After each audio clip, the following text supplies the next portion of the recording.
When it started, the tide was high on the San Pedro waterfront, and a hot-tempered kid had murder on his mind. But there was a knife at my throat, a beating under the piers, and a corpse on the beach before the tide went out again, and the kid was finally stopped. From the pen of Raymond Chandler, outstanding author of crime fiction, comes his most famous character in The Adventures of Philip Marlowe.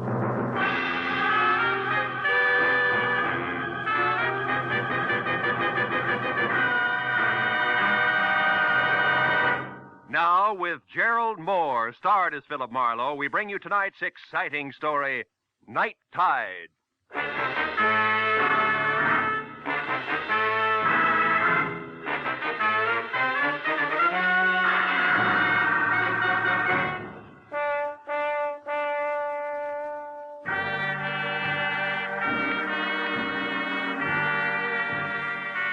It all happened in San Pedro, the harbor of Los Angeles. The lights on the ships were fuzzy through the wet mist that creeps up out of the ocean every night. And I drove slowly looking for the establishment of Mike Basso, my new client. One side of the crooked street was nothing but the smell and the sound of oily salt water sloshing through the pilings beneath the piers. And the other side was a tangle of warped, dingy buildings, equipped to satisfy the thirsts of reckless men who never get beyond the waterfront of any port. The foghorn out on the breakwater began to bellow as I parked near a U-shaped pier, labeled Basso Docks Private, and walked past a line of moored fishing boats to a squat two-story office.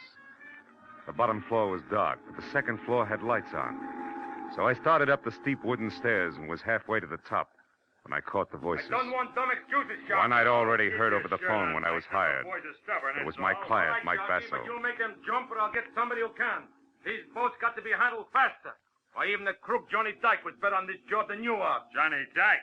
Why, I ought to... nuts. Get out of my way. The big guy with the Latin jaw shoved past me and stomped down the stairs. So I went on up into the office. Mike Basso looked like a block of concrete, his 220 thick pounds hunched over a scarred roll-top desk. And as I walked in, he swung a heavy bulldog head around and glared at me. You never heard of knocking first, I guess. You Marlowe? That's right. The moose that just left here got me all out of the mood for courtesy. That's Sharky, my crew pusher. Yeah. Good man, Miss Flo. Come here. Sit down.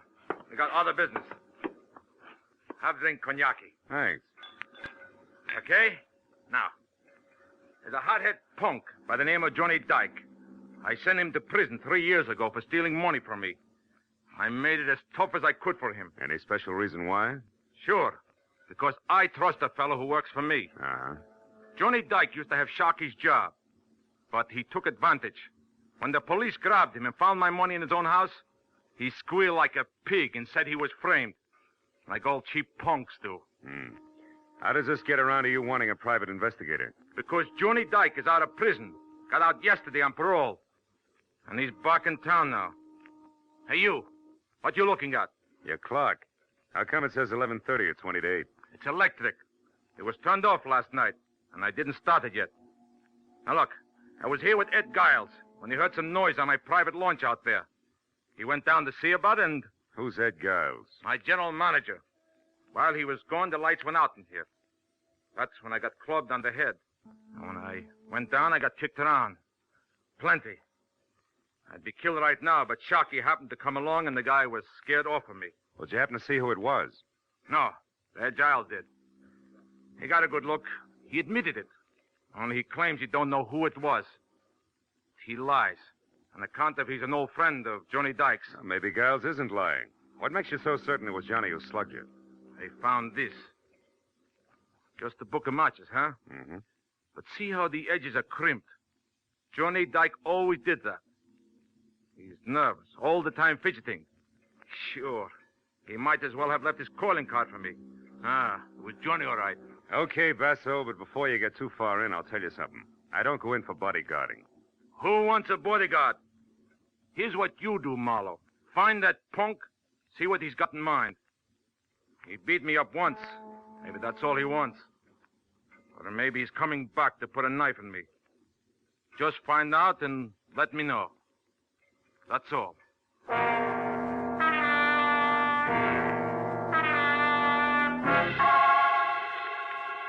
I looked out at the fishing boats along the pier, gently nudging each other, while Mike Basso told me that Johnny had a blonde wife named Christine, who ran the Albatross Cafe, and that Ed Giles lived alone in a house at 43 Terminal Road. That was enough for a starter. So I said I'd keep in touch and left. As I walked off the pier, the blinking neon light from a sign across the street made a swirling green veil out of the mist between me and my car. So I almost got up to it before I saw her, leaning lazily against the door on the driver's side. A girl in a tight black silk dress, cheap fur jacket, and double ankle-strap spikes. She smiled with one corner of her red mouth as I walked up to her and stopped. Hello, sugar. Hiya, sweetheart. The name's Ginger. Oh, that's too bad. Ginger always gives me hives. Don't be like that. What did Mike Basso have to say? Yeah, we were talking business, baby, that's all. Say, tell me, which way to Terminal Road? It intersects about 10 blocks down. Mm-hmm. What's the number? 43. Oh, you want to turn right then. Ed's place is a cozy, secluded one by the water. Oh, thanks. You know Mr. Giles, huh? Yeah, he's around Mike all the time. He's nothing. Well, I'll see you around. So long, handsome.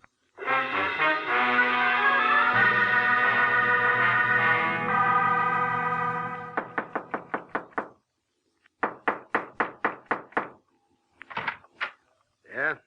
Want something? You Giles, Mike Basso's man? Yeah. So what? I'm Marlowe, private detective. I'm looking for Johnny Dyke. Why'd you come here? Is you're a friend of his, the only one? I haven't seen or heard from him, so I'm afraid I can't help you. Now, wait a minute. Let's go inside. I'd like to talk about the kid. Now, look. He's put himself in a pretty hopeless situation coming back here to Pedro. What do you think? Because he's got enemies like Mike Basso and Sharkey? Yeah. What's he going to do? Fight it out or be smart and leave town? Listen, private investigator, I told you once. I don't know because I haven't seen him. You're a liar. You saw him last night. You're working for Mike, aren't you?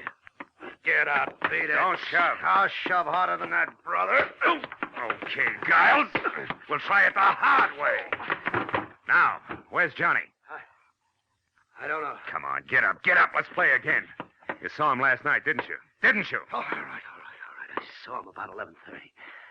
I was standing on the deck of Mike's launch when I heard a commotion and looked up. I saw Johnny jump down the stairs from Mike's office and run off the pier. I haven't seen him since, and that's the truth. Okay. Sorry I had to make a squeal on a friend. Now, where's the Albatross Cafe? The Albatross? Yeah. On the corner of Front and Castle Avenue. But look, can't you leave Chris out of this? She's a good kid. She's been through a lot already. Think Johnny's going to leave her out of it? Besides, it's for her own good that I want to see her. I suppose you're right. But I'll tell you something for your own good, too, Marlowe. If you find Johnny Dyke, don't push him too hard. He was tough before he left. Now he'll have rawhide for brains. Depend on it.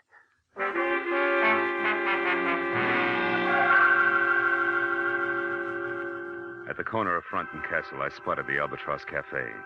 Half on land, half teetering on a set of spindly stilts ringing the high water mark with jagged lumps of barnacles. I parked down the street and started back when the door swung open and the lantern-jawed moose Sharkey lumbered out. I watched him cross the street without seeing me and disappear between two buildings. I waited a couple of minutes and then I went in. Took a booth near the front. Place was neat and clean, even to tablecloths. A soft, brown-eyed blonde in a crisp peasant dress picked up a menu and came over. Good evening, sir. Chris? Yeah? Oh. Well, Chris, it's probably not on the menu around here, but how about a double order of plain facts, straight? What are you talking about? Johnny. You remember Johnny Dyke, your husband? Who are you, mister? Private detective named Marlowe. All I want to do is talk to him, Chris. Just talk. Is he here? No, I haven't seen him. He hasn't even called me. How do you feel about this bird known as Sharky? He's a lout. Oh? He always crowded Johnny, and now he's got his job. I hear he knows something. Have you seen him lately? No, I haven't. That's funny. He just left here. Okay, so I'm a liar. Maybe you're just blind. I've heard that love does that, baby. Maybe. Is there any skin off your nose? Nope. Cigarette? Then how about a match for me, huh? I suppose so. Let's see. Yeah. Here. Thanks. Hey, these are cute. That crimp border around the edge, especially. The one put there by somebody's jittery thumbnail, huh? Listen, Maybe your eyes are bad. Maybe not, Chris. But you better do something about your nerves. They're shot. Good night, baby.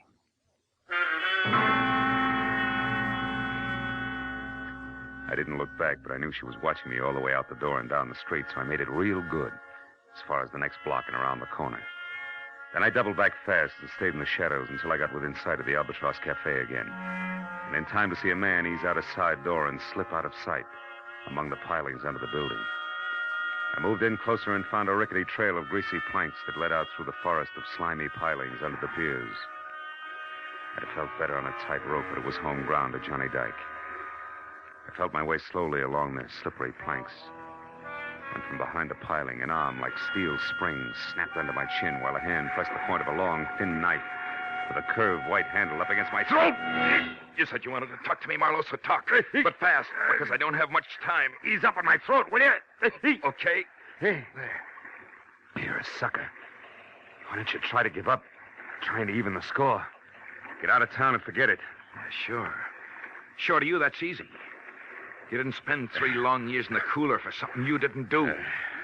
I'm going to get even, all right. I don't know how for sure yet, but I will. Wind up right back in the coop, sucker. If it keeps this time, is it going to be worth it? Could be. I was a good boy up there. Every time I wanted to slug a guard, I said, Mike Basso to myself instead. Now I got it all bottled up inside me. I'm not going to carry all that hate around forever. I'm going to get rid of it, and there's only one way to do it. Ed Giles was right.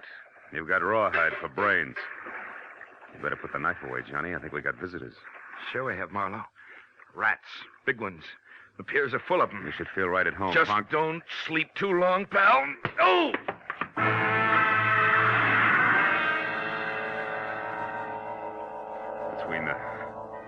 Between the throbbing in my head and the numbness across my shoulders where my back had struck the planks, it took me 5 minutes to get to my feet.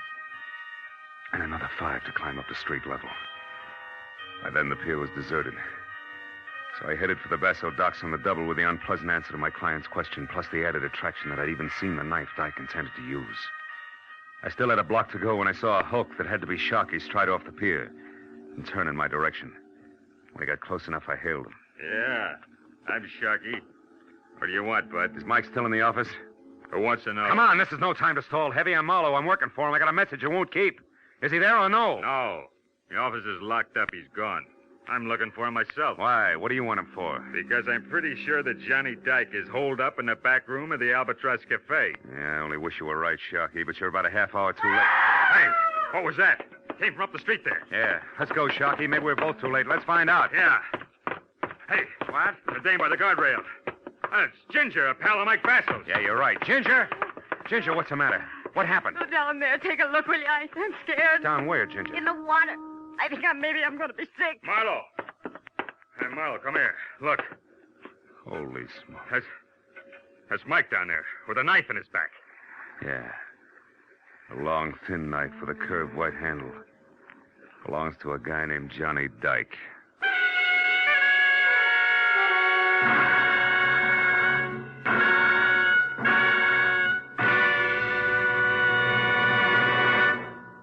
In just a moment, the second act of Philip Marlowe. But first, he may be a close neighbor of yours. At least he lives quite near you. You go to the polls, you elect him, you bid him farewell, trusting him to represent you in Washington. From then on, what happens to your congressman in the nation's capital? What pressures are brought to bear on him? In how many hundreds of fields must he rapidly become a good expert? Why does he vote as he does? Tomorrow night on CBS, you'll hear Ralph Bellamy, star of radio, stage, and screen, playing a typical freshman congressman in the 81st Congress. His story will be a drama taken from interviews and talks with many regular congressmen, with Washington experts, with politicians, with voters like yourselves. This CBS documentary unit drama, The People's Choice, starring Ralph Bellamy, will come to you over most of these same CBS stations. Now, with our star, Gerald Moore, we return to the second act of Philip Marlowe and tonight's story, Night Tide.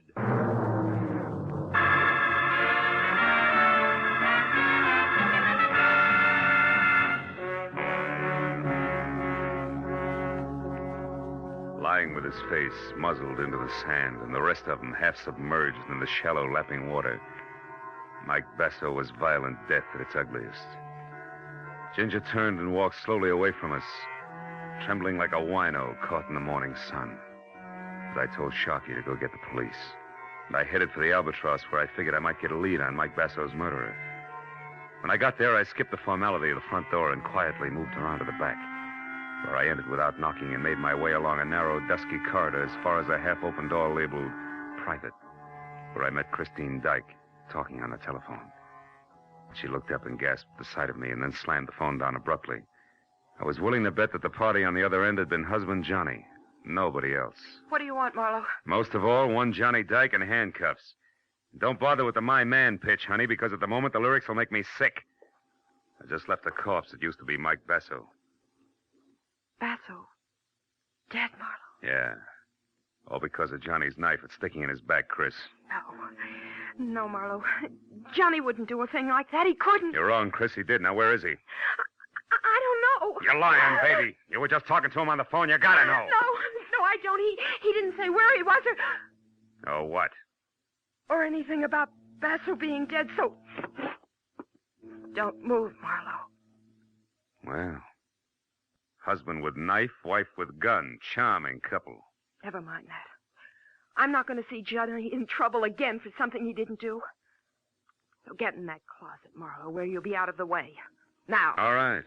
In it is. But first, baby, a word of advice. He isn't worth it, believe me. I don't. So get in and keep your mouth shut. The closet in Chris's office, which doubled as a storeroom for the restaurant, had no window and a 3-inch thick oak for a door. So I was 20 minutes as a one-man mob scene bouncing the inventory around before I was heard. And a little man with a big meat cleaver who belonged in the kitchen opened up and demanded to know what I was doing in there. I heaved the number 10 tomato juice can at him for an answer, started running, and didn't stop until I was outside, in my car, and pointed for Ed Giles' cottage. The only other place I knew where Johnny Dyke might go for help.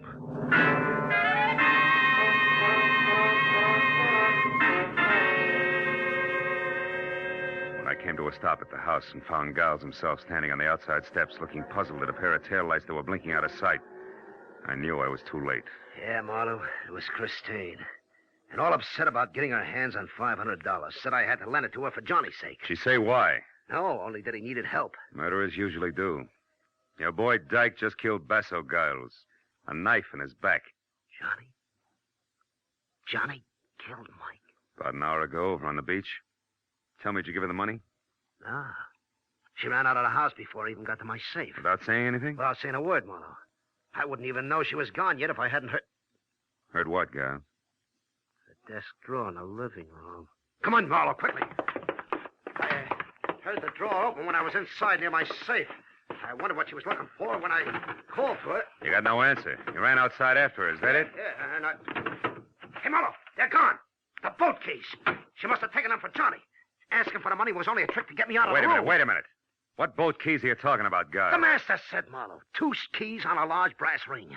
They fit the ignition lock on any boat at the Basso docks. She knew I had them. Yeah, but she also knew that even as a friend of Johnny's, you'd balk at handing him over if you knew he'd killed Basso, right? Or are you still shielding old friends, Giles? Which is it? Don't be stupid, Marlowe. I'd draw the line someplace. All right. Now, one more question. Do you have a gun? A gun? Oh, yeah, I do. Good. Then get it, because we're going to the Basso docks, Giles. Come on.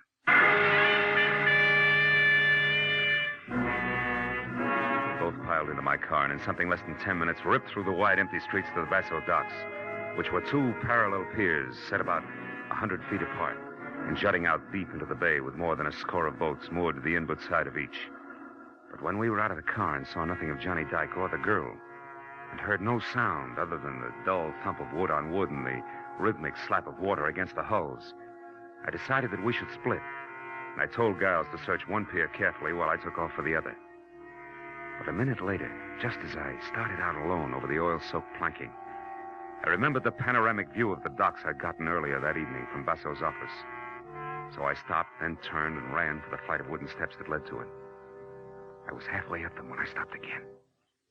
There was somebody ahead of me and with a key opening the office door. I crouched low, then moved closer one slow step at a time toward what I knew might be Johnny Dyke. But in the next second, a light clicked on in the office, and I forgot all about being subtle and leveled the .38 in my hand at the belt buckle of the sharply silhouetted figure. It was Sharkey. I wouldn't move if I were you, Buster. Who is it? Marlowe, Sharkey. Who are you expecting? Nobody, funny man. But I wouldn't want it to be Johnny Dyke at the moment. He might want to settle old scores. You know, Marlowe, the price for 2 murders is the same as the price for 1. So I've heard. But now, lest we stray from the subject, Sharkey, do you mind telling me what you're doing here? And don't say I'm getting personal, or I will. Come on, talk up like a big boy. All right. I'm here because I don't like cops. Right now, they're down on the beach swimming around Basso's body like kids around a maypole. Also, I figured that before he blew, Dyke might come up here after the money he knew Basso always kept on hand. Satisfied? In a word, no. Why not? Because I buy the switch first. You're here, Sharkey, to steal that dough and let people think that Dyke took it on his way out. You can't prove that, Marlowe. Only because I haven't got time. You see, Sharkey, it's an odds-on bet that Dyke's out on one of those boats right now. Just waiting for the... What is it, Marlowe? Sharkey, what time is it? Huh? The time! Quick, what is it? It's 11:35. Uh-huh. Why? What's that got to do with Dyke shoving off? From where I stand, everything. Now, look, Sharkey, get back down to those cops. Get them up here. And... Hey, Marlowe, look. Over there at the end of the starboard pier. It's Dyke. Yeah, and trying to get away. Go on, Sharkey. Get to the cops fast.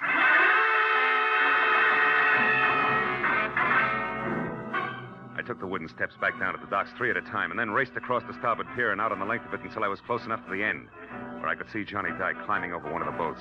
I was about to call to him to stop when I saw something else.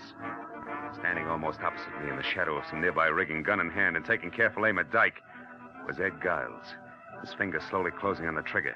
It was too late for words, so I followed suit and fired before he did. Got him high in the shoulder. You fool, Marlowe. It's me, Giles. Dyke is out there. I know. But the man who murdered Basso isn't. He's right here, Giles. What do you mean, Marlowe? But I just found out you're a liar about seeing Dyke last night from the deck of Basso's launch. You couldn't have. So what? So you weren't shielding him, Giles. You were framing him.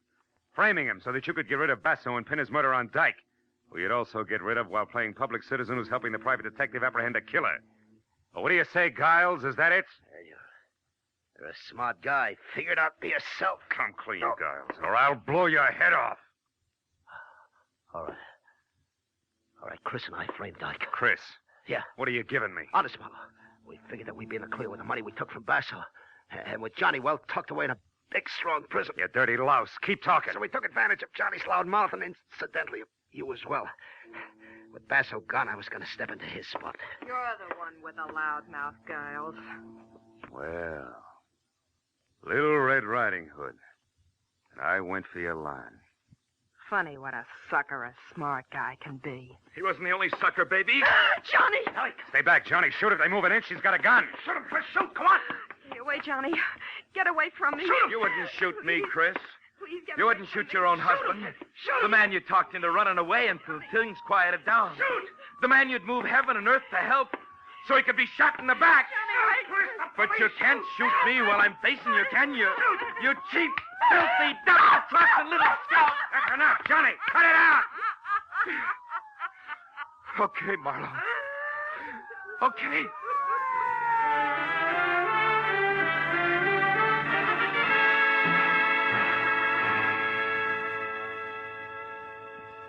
It was a long hour of questions and answers before the police were finished. And they'd left with Chris and Giles in tow. And Johnny and I were standing alone out on the end of the pier, where I was looking down into the shallow black water below and listening to him try to convince himself that the whole night had been something more than a bad dream. Chris against me. Giles against me from the very beginning, Marlowe. That's right. Giles because he wanted to be in Basso's place. My wife, Chris, because she wanted him. That's right. When Basso hired me to see what you had in mind after that beating he'd taken from what he thought was you, but was really Giles laying the groundwork, I fell into the role of star witness. Somebody reliable enough for them both to play against. Oh, yeah, I get it. Yeah, so you could testify that at first Giles had tried to shield me like a good friend. Yeah, And in the end had to kill me when I tried to escape. sure. And just to make sure there were no slips, Cress kept feeding you instructions under the heading of wifely advice. Yeah, it practically ran on a timetable, Johnny. Yeah. But there was one slip. I found out Giles was a liar and trying to frame, not shield you. Huh? How was that, Marlowe? Well, look, he said he saw you beat up Basso in his office at 11:30 last night when he was down on the deck of Basso's private launch, investigating a strange noise. Yeah? Well, Johnny, he couldn't have. Because at 11:30 last night, as well as 11:30 tonight, the tide was low. And, of course, the launch with it. And from Basso's office, you couldn't even see the launch. Yeah. Or the other way around. From the launch, you couldn't see the office, right? That's it. So in the end, Johnny, you did have a friend who stuck by you. The sea. Yeah. I guess that's as good a place as any for me. Maybe the sooner the better. Any place in particular? No, just the sea. I'll drop you a card whenever I make port, Marlowe. After all, I really had two friends. I won't forget that. So long, fellow.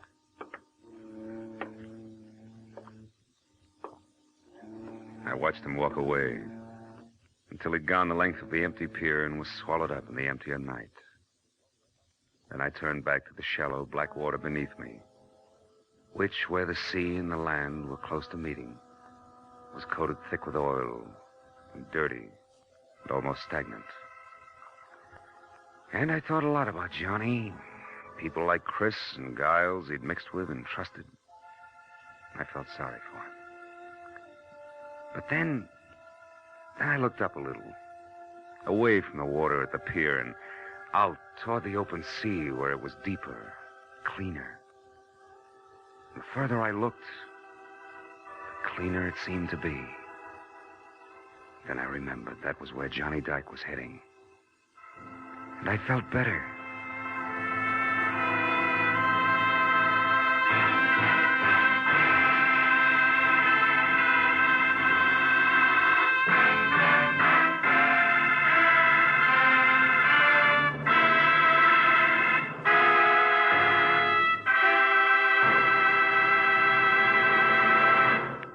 The Adventures of Philip Marlowe, created by Raymond Chandler, star Gerald Moore, and are produced and directed by Norman MacDonald. Script is by Mel Donnelly, Robert Mitchell, and Gene Levitt. Featured in the cast were Michael Ann Barrett, Lou Krugman, Howard Culver, Frank Gerstle, Georgia Ellis, and Frank Richards. The special music is by Richard O'Runt.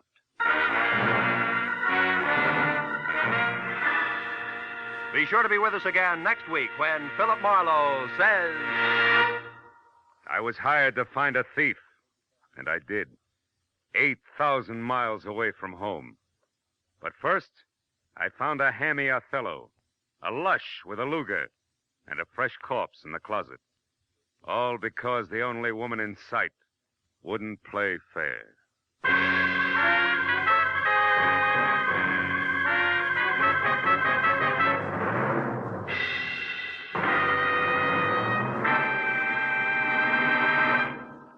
A tortoise told a household pest, goodbye, goodbye. An MD said, you'll pass the test, up in the sky. This is the newest Phantom lyric on CBS's Saturday night Sing It Again program. And later tonight, over most of these same CBS network stations, you'll hear the Phantom himself singing them. $51,000 ride on solving the Phantom's identity and answering one more question about him. $26,000 in wonderful prizes for telling who he is. $25,000 in cash for answering the extra question. How's for listening in tonight? Phone calls go out to CBS listeners throughout the nation. This is Roy Rowan speaking. Now, stay tuned for Gangbusters, which follows immediately over most of these same CBS stations.